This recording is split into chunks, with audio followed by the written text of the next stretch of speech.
Have a good day, everyone. Today I will going to share a short story entitled One Eye, Two Eyes, Three Eyes, and the Magical Goat. Once upon a time, there lived a woman who had three daughters.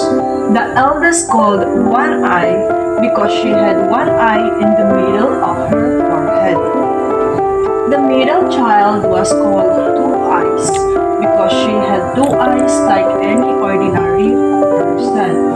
And the youngest was called Three Eyes because aside from two normal eyes, she had a third eye in the middle of her forehead.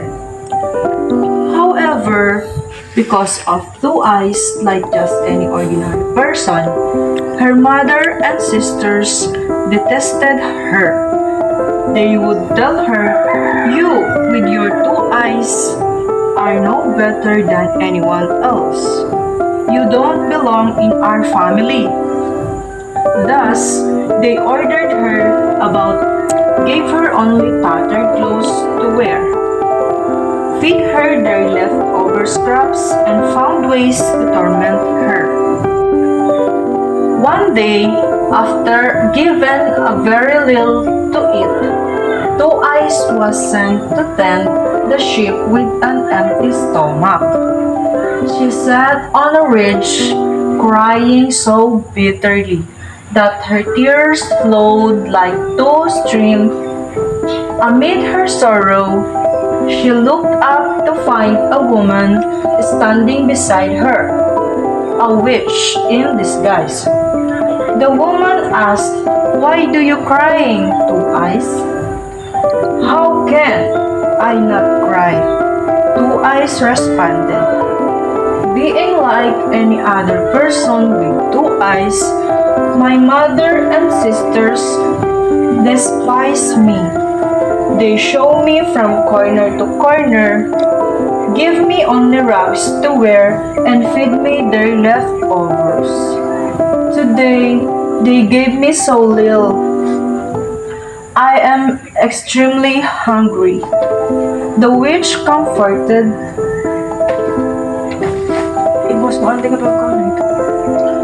The witch comforted her. "Dear Two Eyes, wipe away your tears. Let teach you a spell that will ensure you never go hungry again. Just say to your little goat, 'Oh little goat, lick my little table. I wish to eat. The table will appear to you covered with clean cloth and laden with delicious food.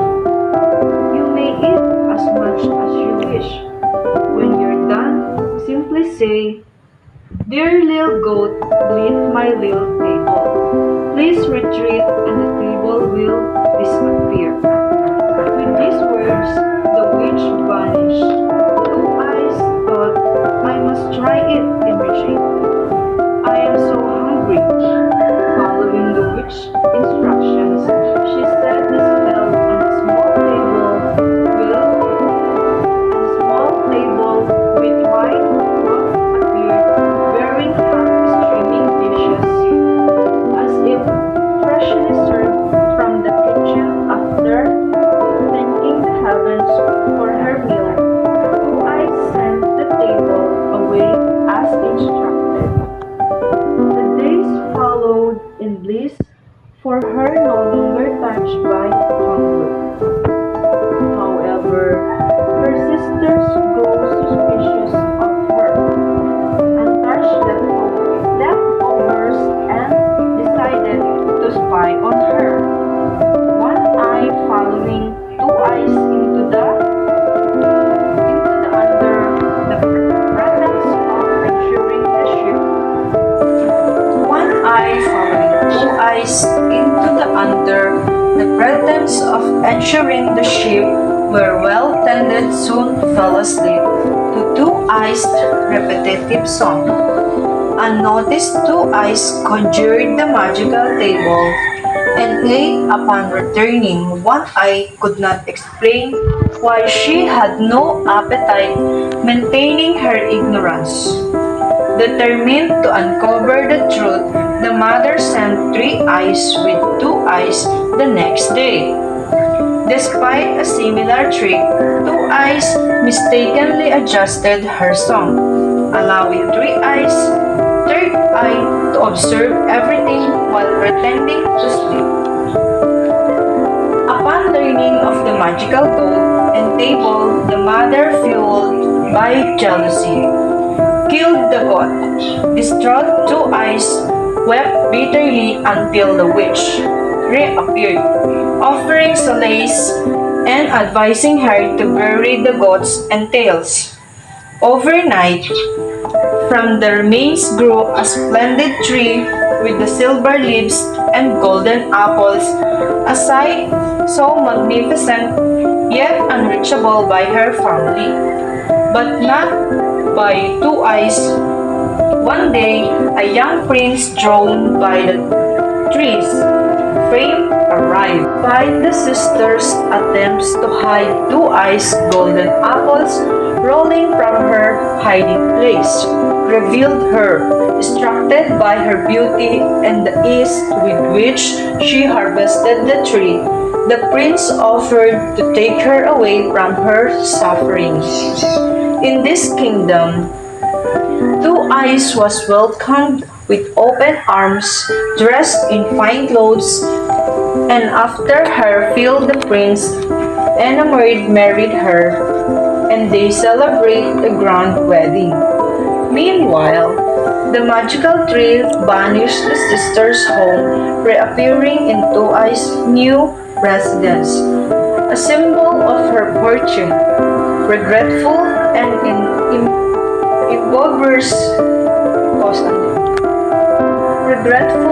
impoverished, One Eye and Three Eyes sought alms at her sister's castle, not recognizing it as her new home. Two Eyes, recognizing them, welcomed her sisters with warmth and kindness, a gesture that melted their hearts and filled them with remorse for their past cruelty. In this new chapter, the sisters found forgiveness and redemptions as Two Eyes shared her fortune and happiness with them,